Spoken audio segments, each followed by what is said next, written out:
Kenapa sih revisi Undang-Undang MK ini penting untuk publik ketahui dan apa sih dampaknya kepada kita sebagai masyarakat sipil?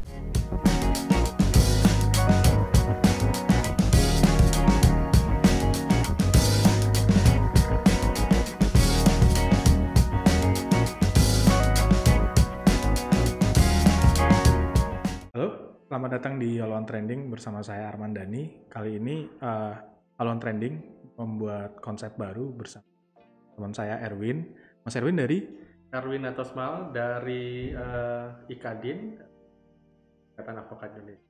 Ya, jadi kalau selama ini kita ngomongin tema-tema trending yang ada di media sosial, kita mengubah tema dikit, jadi fokus kepada isu-isu publik apa sih yang menarik dan perlu dibahas di media sosial. Nah, salah satunya adalah kemarin revisi Undang-Undang Mahkamah Konstitusi.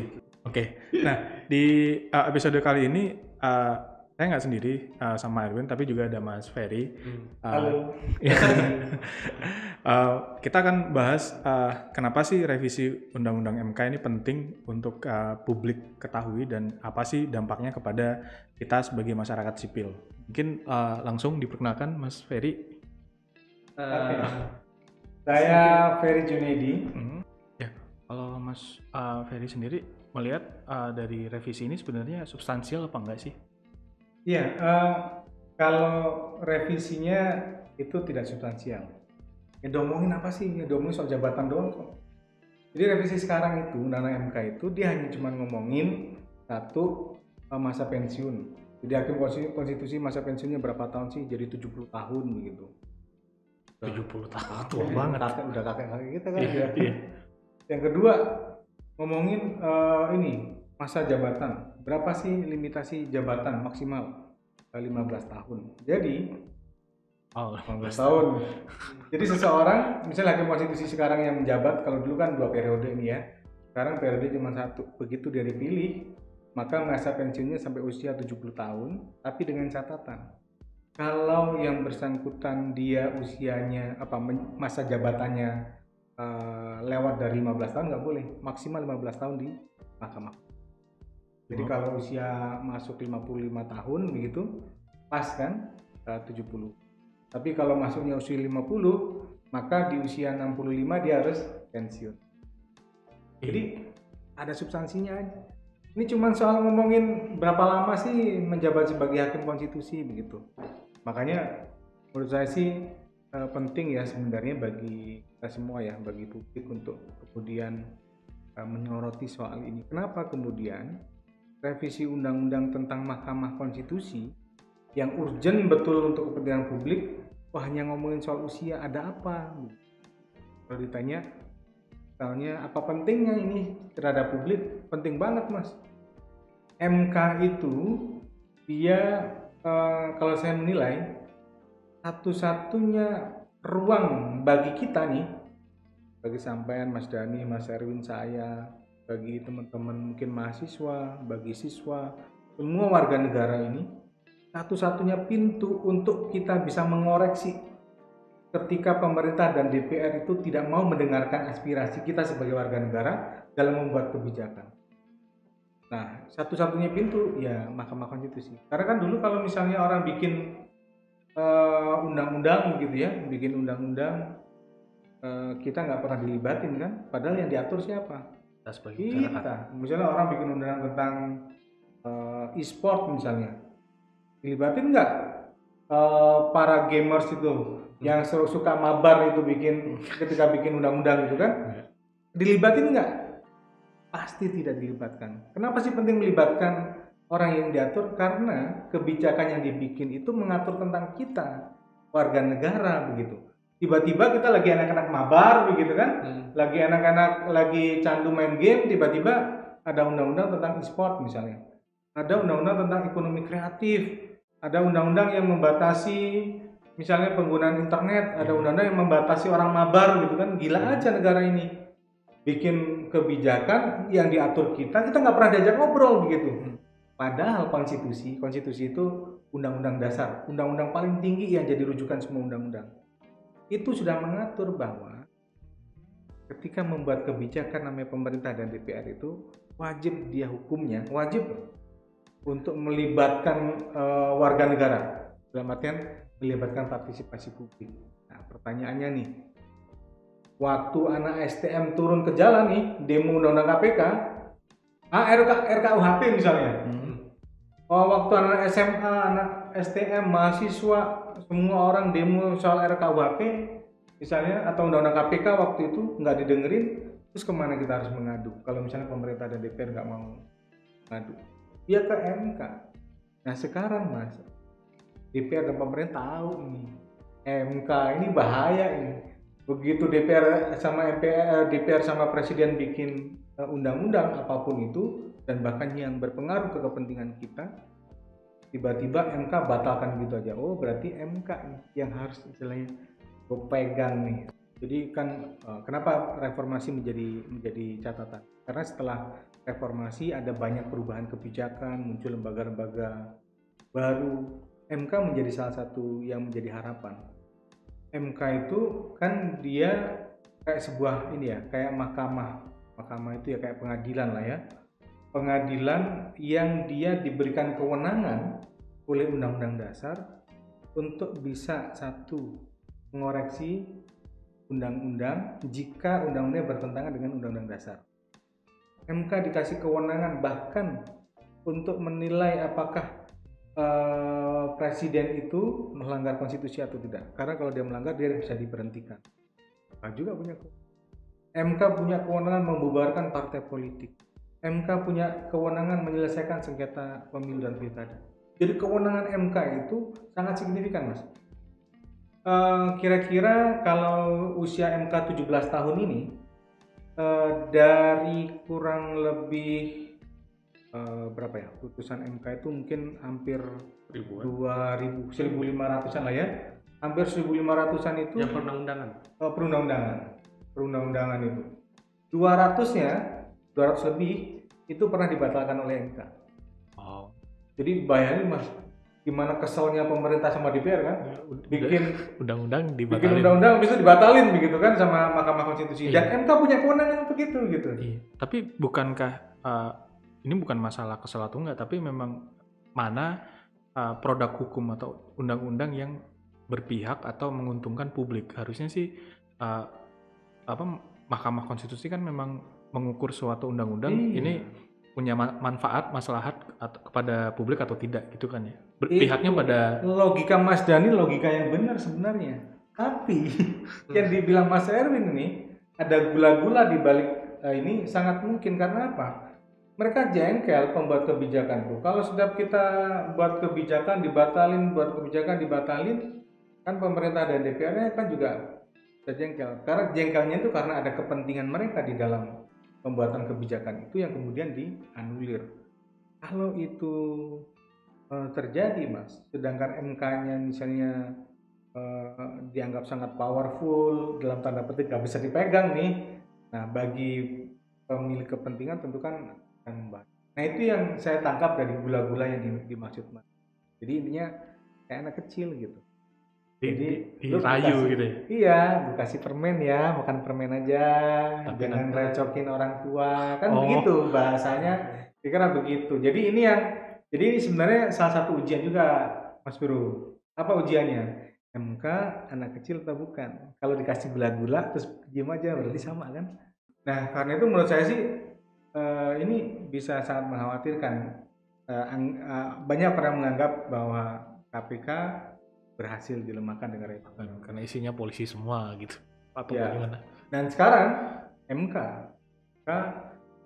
banyak lah yang kemudian menganggap MK berbahaya terhadap kepentingan misalnya. Nah kalau kita kan bagi publik ya, sebenarnya MK itu yang paling berkepentingan sebenarnya itu publik Mas. Di riset kami ya Mas Erwin ya, kami punya buku itu 16 tahun Mahkamah Konstitusi.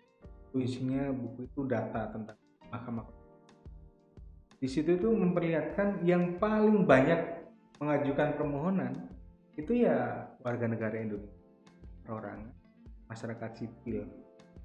Jadi memang mereka merasa bahwa hadirnya MK itu kayak anugerah gitu. Yang selama ini misalnya kita Mas anggap saya kan warga biasa, Nggak ngerti perorangan, hukum gitu nggak ya. ngerti hukum. Iya. Ngapain sih cawe-cawe di undang-undang? Padahal undang-undang terkait sama kita kan.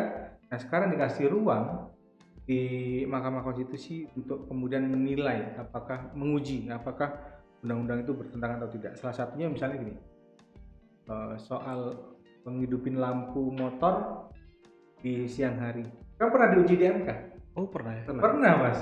Jadi misalnya kita kan wajib tuh ngidupin lampu motor tuh siang-siang. Itu diuji, yang uji itu adalah mahasiswa loh.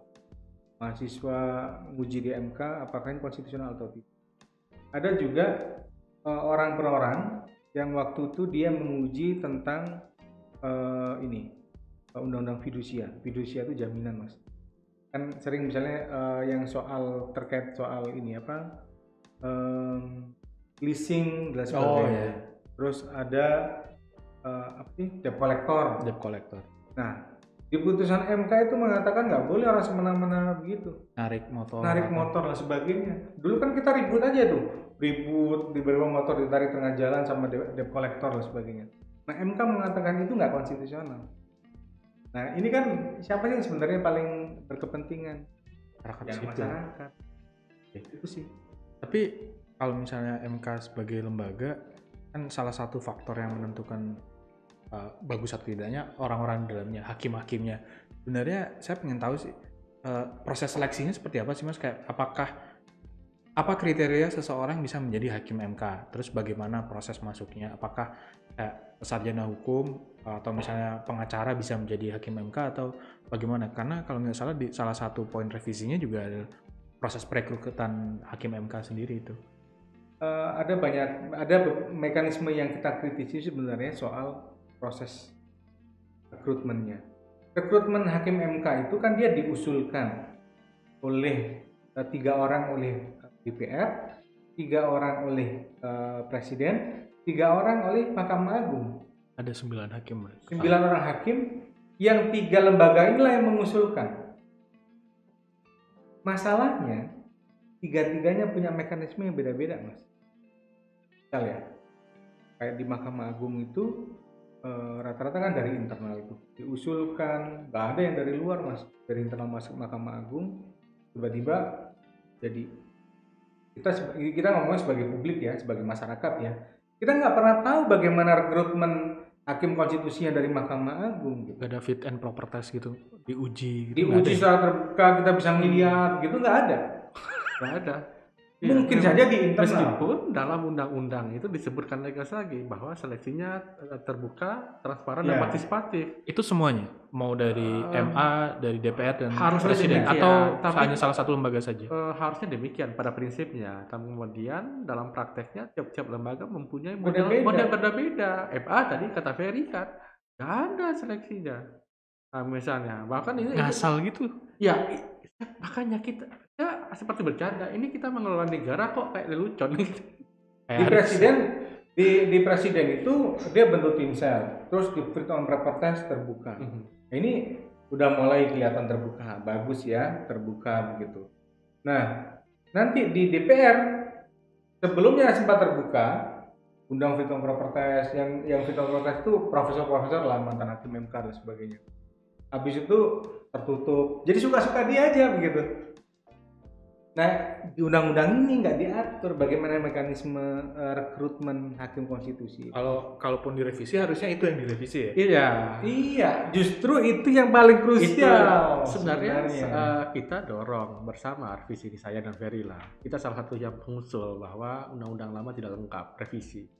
Tapi nggak model begini. Yang kita kira ada beberapa poin yang kita harapkan ya Ferry ya. Pertama tentang seleksi hakim yang lebih jelas, misalnya ukur ada kesamaan standar tadi. Jadi kalau kita lihat dengan model seleksinya hakim di misalnya di Amerika kan itu sampai sebulan tuh prosesnya, sampai track recordnya bagaimana, rekeningnya, relasinya, proses dalam itu, karena orang ini akan tanda kutip ya, jadi wakil Tuhan di bumi, nanti akan mewakili kita. Bayangkan kebijakan DPR, 560 anggota DPR buat kebijakan, itu bisa diveto oleh 9 orang hakim. Berapa pentingnya ya? Jadi satu hakim MK itu sama dengan, kalau kita ukur itu sekitar 60 orang anggota DPR.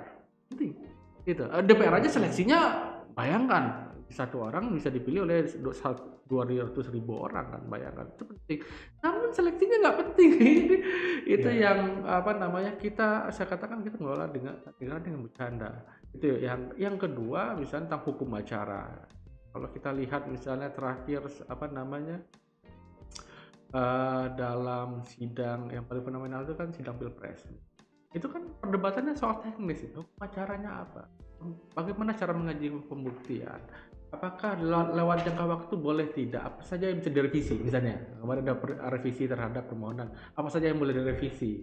Itu kan nggak terlalu detail hukum acara kita. Hukum acaranya pun kemudian diatur oleh MA pun secara internal dan itu bisa berubah. Harusnya kan kalau kita lihat dengan perumusan kebijakan tidak hanya substansinya tapi hukum acaranya juga diatur secara linear. Nah, itu yang kita berharapkan yang kedua. Yang ketiga mungkin ya soal penjabatan kalau bisa jangan 2 kali. Jangan 15 tahun. Maksudnya jangan 15 tahun. Jadi dulu kan 5 tahun. Kalau kita lihat tren bagaimana penyalahgunaan hakim-hakim itu tadi main mata. Karena kita lihat bagaimana 2 orang hakim konstitusi jatuh. Itu kan karena karena dia mau pensiun, dia ingin terpilih lagi, kemudian ya udah ini waktunya aji mumpung lah, kemudian dia bernegosiasi dengan banyak orang lain. Kita menghindari hal-hal demikian. Kemudian ya udah kalau gitu minimal maksimal 10 tahun, tapi cuma sekali aja lah, nggak usah. Jadi kalaupun dia terpilih nanti, lagi dia tidak merendahkan dirinya untuk untuk cawe-cawe bertemu dengan para pihak untuk terpilih lagi. Yang keempat juga soal seleksi, soal hukum acara, soal jangka waktu, Wewenang, pengawasan. Ya, keempat yang penting itu pengawasan. Problem di MK itu sekarang soal pengawasan juga misalnya. Kita tidak ada yang mengawasi. Ada, mereka namanya Mahkamah Konstitusi, tapi Dewan Etik MK. Tetapi dalam catatan kita itu cuma pelengkap saja. Kita tidak tangan yang terlalu signifikan misalnya. Sifatnya pun cuma rekomendatif misalnya. Ada hakim MK sudah berapa kali laporin kena hakim etik loh, bayangkan itu. Tapi ya gitu-gitu aja. Jadi Kan tidak punya sanksi kayak hentikan atau apa, tidak. Mestinya kan begini, Mas. Saya setuju dengan Erwin.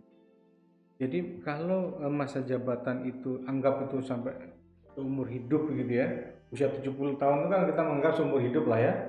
Terus masa jabatannya 15 tahun begitu panjang. Dengan jangka umur orang Indonesia ya. Iya. Itu mestinya diberlakukan terhadap organisasi atau mahkamah orang-orang yang memang punya integritas sangat tinggi. Jadi kalau integritasnya tinggi, tapi kalau ada problem dengan integritas, itu yang nanti akan berbahaya. Jadi ini kayak pertaruhan begitu loh. Kita kasih dia masa jabatannya sampai 15 tahun begitu, tapi kita nggak bisa nih menjamin apakah beliau-beliau yang terpilih menjadi hakim MK itu memang akan punya integritas yang sangat kuat, integritas yang sangat tinggi. Dan bahkan ketika ada pelanggaran terhadap integritas mereka, terhadap mereka, pertanyaannya apakah ada mekanisme koreksi yang sangat kuat? Nah, problem nih Mas. Jadi jabatannya diperpanjang sampai bisa dibilang langsung umur hidup begitu ya. Tapi tidak ada mekanisme perbaikan, mekanisme koreksi terhadap jabatan itu, kan bahaya. Jangan-jangan kita kayak ngasih cek kosong aja kan. Udahlah Mas Erwin adalah jadi hakim, terserah Mas Erwin lah, sampai nanti capek sampai pensiun terserah mau ngapain begitu kan sama aja kayak begitu kan. Itu menurut kita itu bahaya sekali. Nah, sejauh ini kan yang punya kepedulian, concern atau kekhawatiran adalah aktivis dan mungkin pegiat hukum seperti Mas berdua. Nah, kalau misalnya masyarakat yang lain kayak misalnya teman-teman saya atau anak-anak muda yang masih usia belasan, apa sih signifikannya?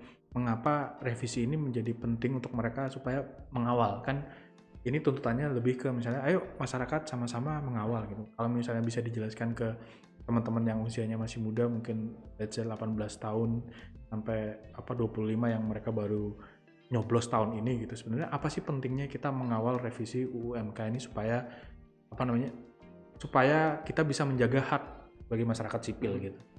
Kalau riset kami menunjukkan siapa yang paling banyak dia menggunakan mekanisme di MK. Itu orang perorangan. Masyarakat sipil ya. Masyarakat gitu. Jadi masyarakat orang perorangan yang dia merasa dirugikan dengan lahirnya sebuah undang-undang. Saya mau ngasih contoh misalnya begini. Misalnya kayak ngidupin lampu Motor. Kebijakan ngidupin lampu motor di siang hari gitu. Siapa sih pengguna ini? Motor yang paling banyak. Paling banyak anak muda begitu. Yang kemarin yang menguji pun juga anak muda, mahasiswa yang melakukan pengujian itu. Terus misalnya soal undang-undang fidusia yang kemarin kebetulan saya yang menguji ya, saya mendampingi satu orang klien untuk melakukan pengujian di misalnya. Siapa yang paling dirugikan dengan kehadiran debt collector dan sebagainya begitu? Ya rata-rata masyarakat gitu yang tiba-tiba yang dia gagal bayar atau apa begitu. Terus di tengah jalan dicegat, padahal kan ada hak dia terhadap benda itu gitu. Jadi masyarakat sebenarnya, atau misalnya kita mau bicara rancangan KUHP, Mas Erwin lebih paham sebenarnya detail pengaturan tentang rancangan KUHP misalnya. Mereka gitu, kalau kita bicara lucu-lucuan, kalau ada hewan masuk di pekarangan orang lain, yang dipidana siapa? Yang punya hewan. Misalnya sampai punya ayam, terus ayamnya masuk ke lahannya Mas Erwin, matok begitu kan? Yang bisa dipidanakan sampai.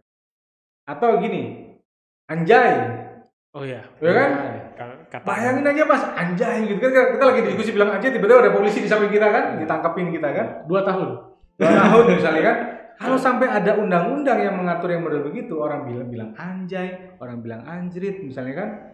Ya, apakah memang harus semuanya dipidana begitu? Apa nggak ada mekanisme sosial gitu? Masih kan nggak kalau dulu di kampung gitu ya orang ngomongin, mohon maaf nih, miso gitu ya, anggaplah anjay, anjrit dan sebagainya kan. Itu kan orang tua itu pasti tuh, digini kan ditapuk tuh mulutnya. Gak itu sopan. Juga bagian dari sanksi karena nggak sopan begitu. Tapi jangan kemudian mau dipidana. Nah, kalau ada kebijakan oleh negara bentuknya undang-undang, kita dikriminalisasi dengan semua harus pendekatan kriminalisasi misalnya. Terus apa mekanisme kita bisa mengoreksi kebijakan yang zalim itu gitu? Apa yang akan mengoreksi itu? Coba. Jadi kalau dengan adanya undang-undang MK ya kita yang berkepentingan. Masyarakat publik orang mau mabar bareng nggak boleh begitu kan? Bayangin aja kalau ada undang-undang mabar bareng nggak boleh gitu. Siapa yang bisa mengoreksi kalau MK misalnya buruk, ya kan? Jadi siapa yang berkepentingan? Kita semua, seluruh warga. Karena produk hukum MK nggak ada kecualinya ya, maksudnya undang-undang misalnya undang-undang e-sport, semua orang kecuali yang tidak tahu itu nggak ada ya? Nggak ada. Itu disebut dengan erga omnes. Jadi sifatnya umum karena itu kan kebijakan publik. Nah, ada hal-hal yang menarik menurut saya yang progresif yang bisa jadi batu stepstone atau batu loncatan misalnya yang menjadi monumen kebebasan atau perkembangan hukum kita.